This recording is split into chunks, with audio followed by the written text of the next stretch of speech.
Welcome to Not Milk Never Milk. Subscribe if you're lactose intolerant. You begin by confirming the prescribed dose in IU and the injection days. This sets the plan. Next, assemble the pen, the single-use needle, an alcohol swab, and a sharps container so nothing interrupts the flow. Inspect the cartridge for clarity. If you see particles or color change, stop and contact your provider. Once ready, wash your hands thoroughly and set the pen on a clean surface. This initial setup prevents contamination and ensures accurate dosing as you start the injection sequence. You load the cartridge into the pen and attach a new needle, then prime the device until a tiny drop appears. This removes air and prepares accurate dosing.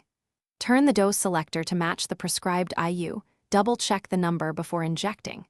Choose the recommended site, usually abdomen or thigh, and rotate sites daily to reduce irritation.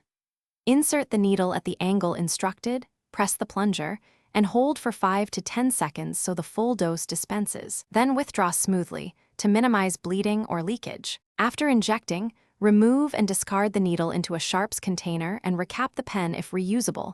Follow storage instructions and keep it refrigerated unless otherwise directed. You should log each dose, time, and any symptoms so your clinic can adjust therapy as needed.